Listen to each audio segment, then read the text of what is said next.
On this day, the 6th of August in 1972, Feast of the Transfiguration, I climbed one of the high mountains of Meteora in Greece, and there, praying quietly in the chapel of the monastery, after the Holy Liturgy, the Divine Liturgy, which lasted 3 hours, at the bottom of that mountain, I thought at length of what it meant to take seriously the word of the Lord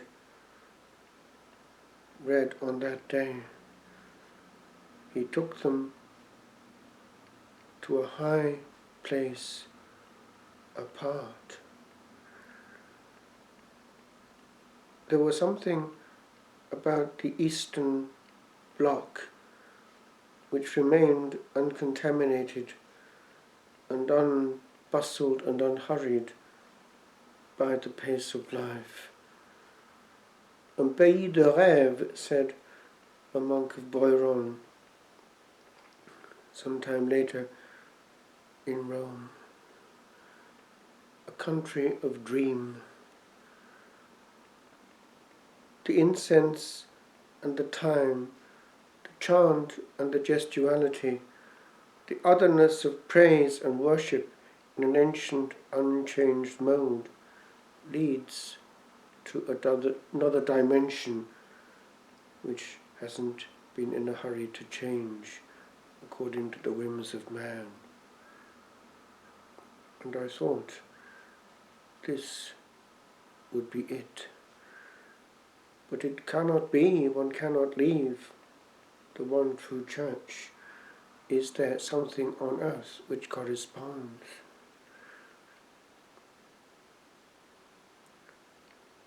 There are places where heaven meets earth. There had been a desire which actually came back and has come back over the years to go to a place which wasn't that far away, the monastic island of Cordy in Wales. But each time divine providence seemed to stop it, maybe because of the problems that were to surface later on there. A pity, in a way, because of the peace that was in an island lapped in the same unhurried way by the waves of unhurried time, not changed by hustle and bustle, with plenty of time and space to be apart, well and truly apart. There are places on earth where that can be, but they seem to be becoming more and more difficult to find. That's where good counsel comes in. One needs a soul friend who's aware and also well informed. I know of 1 or 2 places still here and there where it could be found. And I still think that the monastic life in its very pure form is worth living and giving all for. 100%. Hence it is the importance of finding a place where that can be. Why? It only makes sense when it's 100%. A half and half system just doesn't work.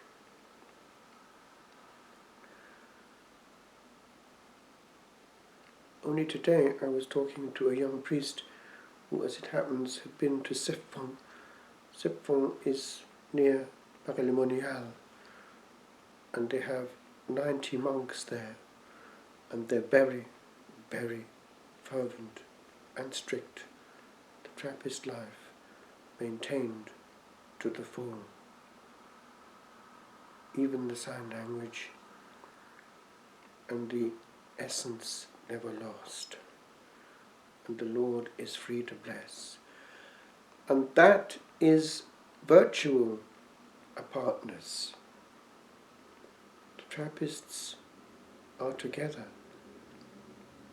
but alone in God, in the great reclusory of the invisible cell of complete and perpetual silence. Silence is the wall of the cell, and in it the soul is actually free. Why? Because there, where there are moments of encounter, human dynamics do confound the waves of thought and contemplation, and the immediate of the human actually coinquinates the free flight of the soul. It is a pity.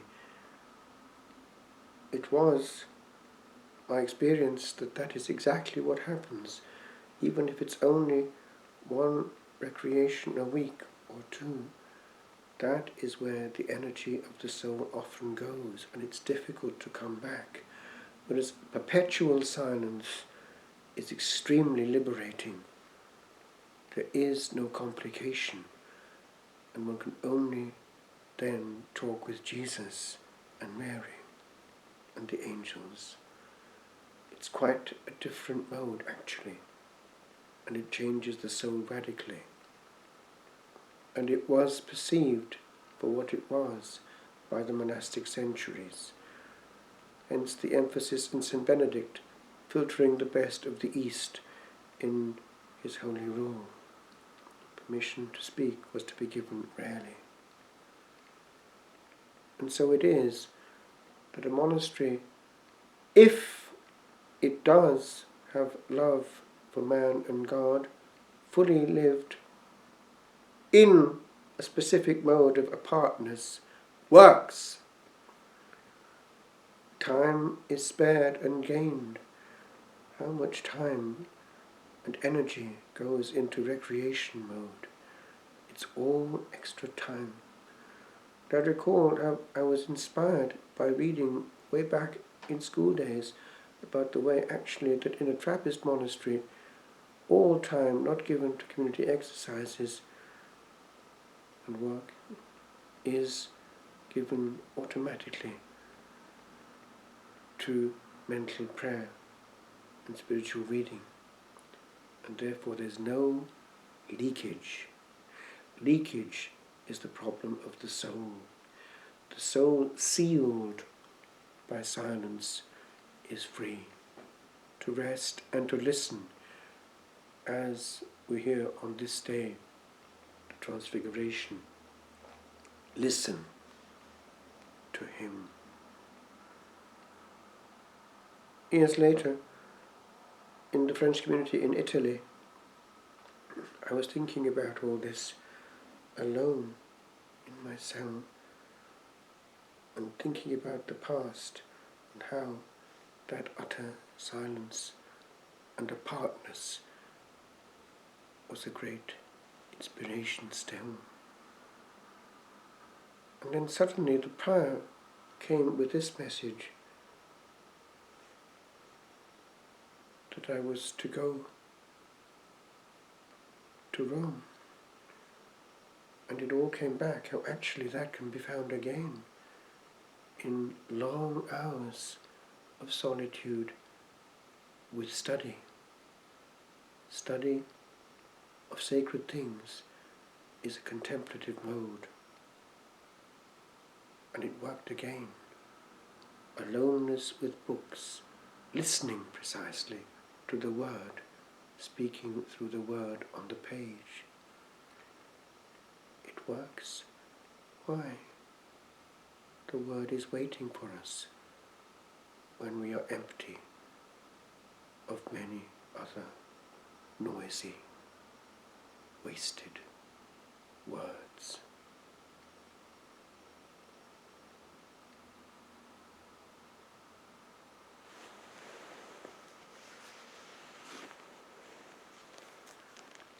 Venite, seorsum, come apart. Oh, for a taste of distant yesterday, when sound was still and bounded was the all, by walls wherein no call e'er found a way, through wire and button round, and pressure small, to press upon the hold that soul can touch, and travel to the ravelled nerves of man, that would with but a thought but linger, such as length of thought at rest knows best it can. And here came the prior with his message. O word of gentle whispering, heard to be the stilling of much noise. Here, poised is sound again upon the volumes that I see in tranquil corners of much learning bound. O bliss! I shall return to this soft land, where all the years in ink distilled still stand.